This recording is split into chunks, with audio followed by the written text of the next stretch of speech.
Hello again.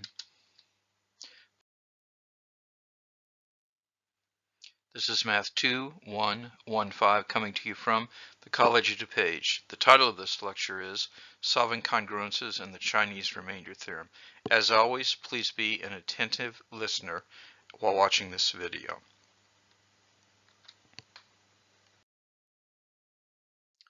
Solving linear congruences, which have the form AX is congruent to B mod M, is an essential task in the study of number theory and its applications, including computer security, just as solving linear equations plays an important role in calculus and algebra.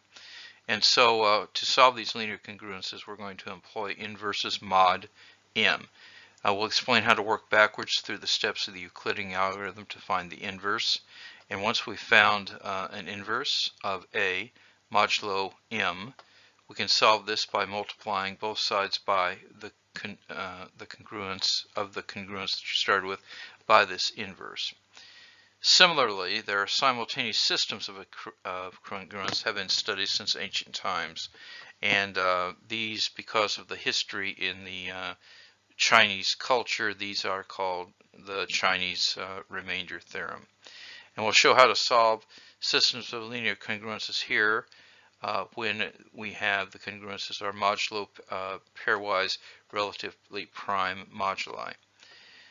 And it is called the Chinese remainder theorem. And we'll give a proof that we'll find all solutions of the congruence, but we'll also show how to use this later on, not today, but to use this as a basis for performing arithmetic with large numbers. And we'll do these other things, but later. Okay, so let's move to then solving linear congruences. So suppose you have a congruence of the form AX is congruent to B, and this is mod M. And M is a positive integer, A and B are integers, and X is the variable. This is called a linear congruence. And these things arise through number theory and all of its applications. So how can we solve this? And how can we find all solutions or integers X to satisfy this congruence? Well, one method is to use an integer A bar such that A bar times A is congruent to 1 mod M. So that's a multiplicative inverse. Now we know it doesn't always exist, but if it exists, that's a way to solve this. So such an integer A bar is said to be an inverse. It's really a multiplicative inverse here of A modulo M. So the theorem 1 guarantees at least conditions that an inverse exists whenever A and M are relatively prime. And we already talked a bit about this, but we'll use it here. So if A and M are relatively prime and M is greater than 1, then an inverse of A modulo M exists. Now we talked a bit about that in the previous lecture. Furthermore, this inverse is unique modulo M. And so what we're going to do is we're going to prove this, but we're going to use the Bezout expansion for this, which we talked about in a previous lecture. Okay, so we start with the greatest common divisor of A and M being 1. And that means, by the previous theorem that we did in the earlier lecture, that there are integers S and T such that SA plus TM is equal to 1. Now this implies that SA plus TM is congruent to 1 mod M, because this is the definition of congruence, mod M. But you see T times M is equal to 0 mod M, because it's just an integer multiple of M, so it is going to be congruent to 0. The remainder is 0 whenever you divide by M. So it follows, because this is equal to 0, that the other one, SA, has to be congruent to 1 mod M. Consequently, S, that's the coefficient on the A, is an inverse of A modulo M. And you can show this as unique, but I'm not going to bother to show it here in this lecture.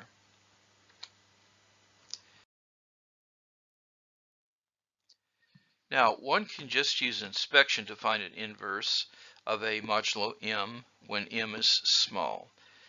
And so you look for a multiple of A that exceeds a multiple of M by 1. For example, to find an inverse of 3 modulo 7, and 3 and 7 are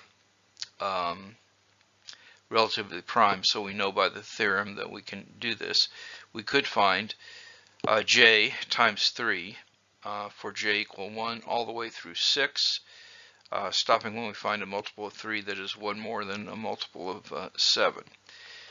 Okay, so we can note that 2 times 3 is 6, which is congruent to minus 1 mod 7. And that means that minus 2 times 3 is congruent to 1 mod 7. Now, minus 2 is congruent to 5 because it's 2 less than 7. So 5 times 3 is is congruent to 1 mod 7.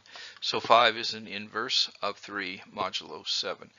Or you could have just made a little table for the multiplication. Now, we can design a more efficient algorithm than brute force, and that's useful when these numbers are bigger, and that's the kind of problem I might ask you on some assessment. To find an inverse of A modulo M when the greatest common divisor of A and M is equal to 1. And we can do this using the steps of the Euclidean algorithm and the Bazal coefficients like we found before. So we find a linear combination SA plus TM equal 1. And we can reduce both of these mod M, and we learn that S is the inverse of mod A. So let's go through and use this procedure in our example, this procedure to solve the problem. Okay, so we want to find an inverse of 3 mod 7, and we're going to find these coefficients for 3 and 7. Okay, so suppose the GCD of 3 and 7 equal 1, which it is, then there is an inverse. And the Euclidean algorithm tells us that we know that 7, and what we're really doing is we're dividing 7 by 3. So we get 2 and a remainder of 1.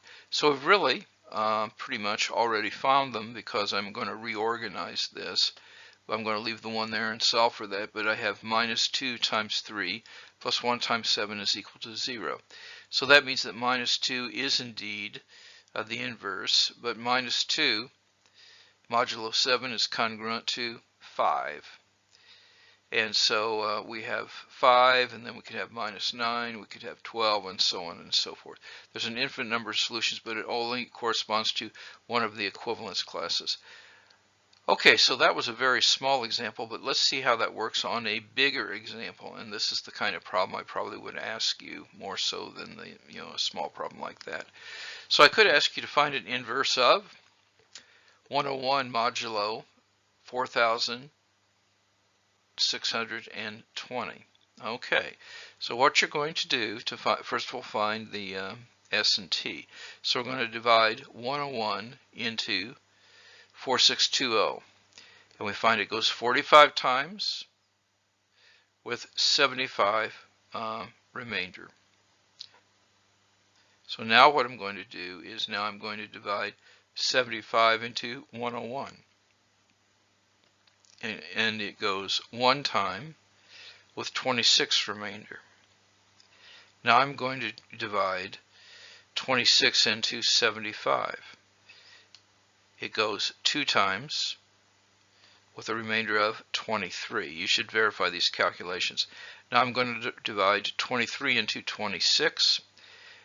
So that's going to go 1 time with a remainder of 3. Now I'm going to divide 3 into 23. It goes 7 times with a remainder of 2.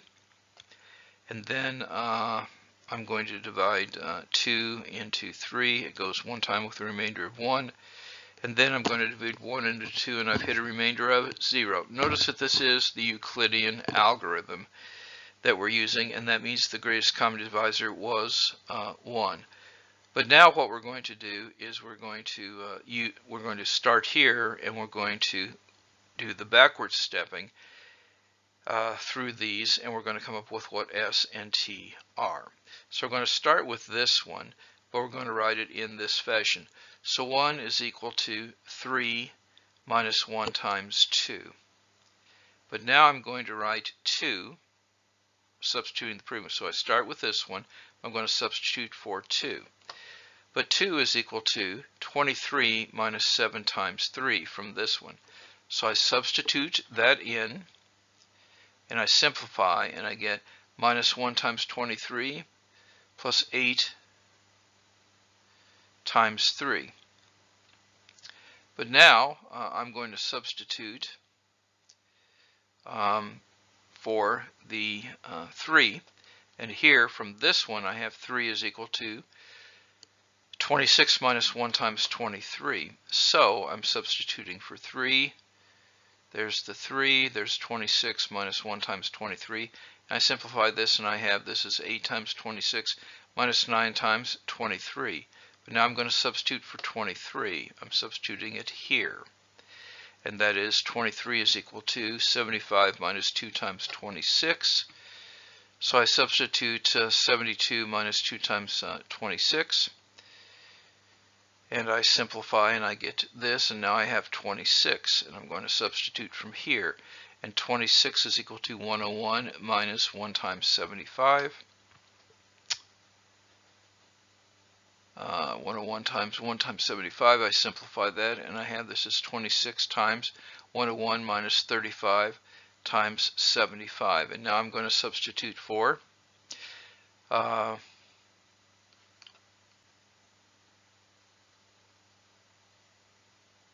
75, and from the first one. So 75 is equal to, this is 4620 minus 45 times 101. I substitute and I simplify. Now look what I have. I started with 1. All these things were equality, so now I get this is minus 35 times 4620 plus 1601 times 101. Now this one is negative, and it's congruent to 0 mod 4620, so that means the inverse of 101 was 1601. So we have found the inverse, which is all we started off to do. Now once we found the inverse A bar, then we can solve a congruence that is AX congruent to B mod M by multiplying both sides of it by that and reducing it. And the next example talks about this kind of calculation. Okay, so here we go with an example. What are the solutions of this one? 3x is congruent to 4 mod 7. Well, from the earlier example, we know that minus 2 is an inverse of 3 mod 7, so we can multiply both sides by minus 2. And since this is congruent to 1 mod 7, we're going to end up with x on this side, and this is minus 8 on this side. So what we get is minus 8 is congruent to 6. I put the minus sign. So the solution x is congruent to minus 8, or it's 6 mod 7 if I'm insisting this be a positive answer. Now we need to determine whether every x with this mod equals 6 is a solution. And in fact, it is really from the theorem, but we say 3 times x is the same thing as 3 times 6. That would be 18, and 18 is congruent to 4 because when I divide 7 in here, it goes 2 times with 4 left over, so I get a 4 there, which shows that all such x satisfy the congruence. So we have an infinite number of solutions, but all of them are congruent to 6.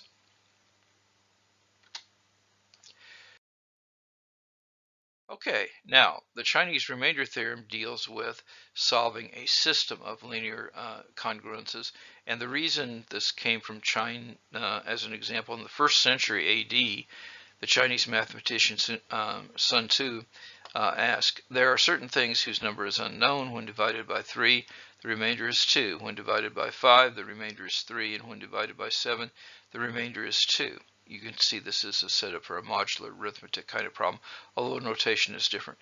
What will be the number of things? Now, if I translate this statement into our terminology, we say we want to find the system of congruences, x being congruent to 2 mod 3, x being congruent to 3 mod 5 and x being congruent to 2 mod 7.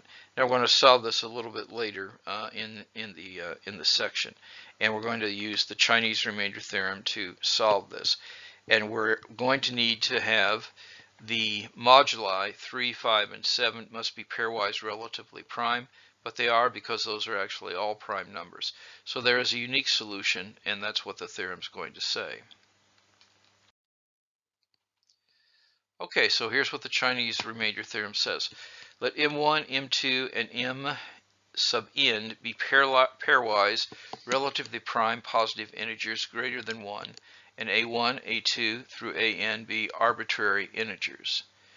Then the system, so it's x is equal to A1 mod M1, A2 mod Mn, dot, dot, dot, all the way down to x equal AN mod Mn, has a unique solution, M equal the product of those. So it has a unique solution, M equal to the product of those. So there is a solution X, and all other solutions are congruent modulo M to this solution. So it's a unique solution. And as we look at the proof of this, the proof is also one way to do it, although I'm going to show you a more efficient back substitution way to do this. Okay, so here we go. To establish this theorem, we need to show that a solution exists and it's unique modulo M. So we're going to show that a solution exists by describing a way to construct it. So to construct a simultaneous solution, first we're going to let capital M sub k is equal to M divided by mk. Now all these are relatively prime, and that means that this is the product of every moduli except lowercase m sub k. Now, because these have no common in factor greater than 1, it follows that their GCD is equal to 1. Consequently, by a theorem, we know that we can find an integer y sub k that is the solution of this. In fact, y sub k is the inverse of m sub k modulo lowercase m sub k. And then to construct a simultaneous solution, then, we form this sum. X is equal to A1 times M1 times Y1 plus A2 times M2 times Y2 plus AN times MN times YN. And so this is a solution to all of those, because first, note that MJ is equal to 0 mod MK when J doesn't equal K for all terms because they are relatively prime, and each term in this is incongruent to 0 mod mk. And that's because this is the unique, and because this is the unique inverse, we see that it solves this equation, which is really the same thing, given that that was the inverse of x is equal to ak mk yk equal or congruent to ak mod mk. So you see this is a solution for all of them. So we jacked up the modulus, solve the problem, but it's a solution to all of those because what we have done, the approach that we've used. You probably want to think about this a little bit.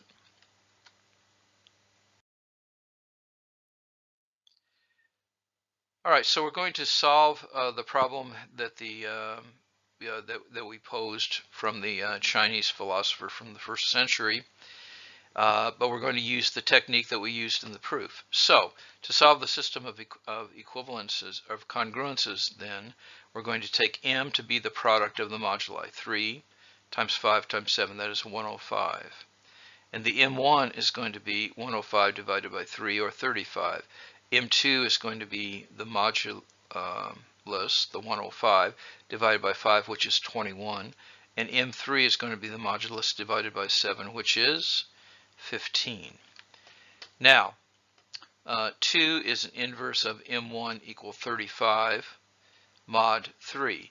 And we can see that because 35 mod 3 it goes in there 11 times with 2 remainders. So this is congruent to 2. 35 is congruent to 2 mod 3, and 2 times 2 is 4, and 4 has a remainder of 1 when divided by 3. So that says that 2 is that inverse, and that's my y1. And if we look over here, we can see that 1 is an inverse of M2, which was 21 mod 5. because 21 is congruent to 1 mod 5. If we divide 5 into 21, it goes 4 times with a remainder of 1. And 1 is an inverse of M3, which is 15, because if I divide 7 into 15, it goes let's see, 1 time with a remainder of 1. Okay, so we have 1 is the inverse, 1 is the inverse, and 2 is the inverse. So we can then use what we had before. So x is going to be congruent to, I plug in all of our numbers and get 233. Now I have to figure out what is this mod 105, which was the modulus that we came up with. So if I take 105 and I said how many times does 105 go in here, it goes 4 times for 210. Let's see, 105 goes into there, twice for 210, with 23 left over, so it's congruent to 23.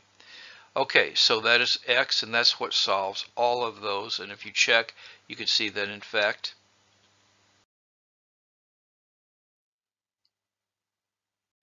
so it follows that 23 is the smallest integer that is a simultaneous solution.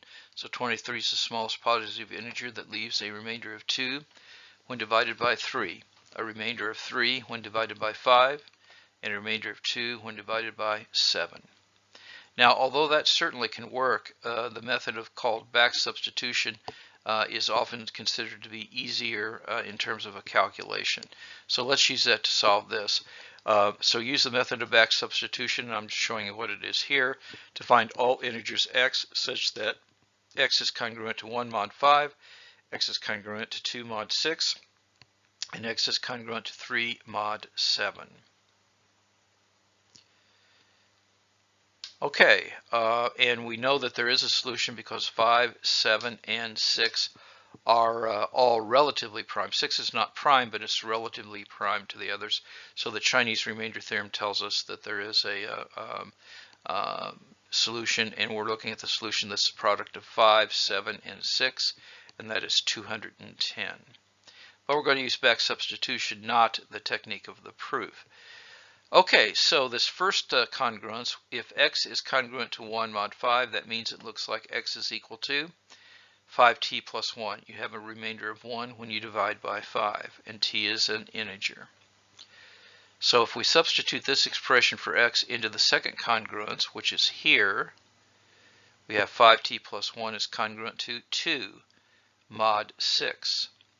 But that means that and I can solve this, and if I solve this, I can conclude that t is congruent to 5 mod 6. Now, if t is congruent to 5 mod 6, that means t is equal to 6u plus 5, because if you divide by 6, you have a remainder of 5. So we're going to substitute this t back into the equation for x equal 5t plus 1.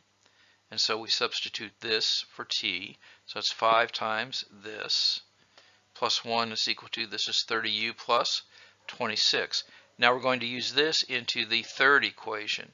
Now we're congruent to 3, so this is 30u plus 26 is congruent to 3 mod 7.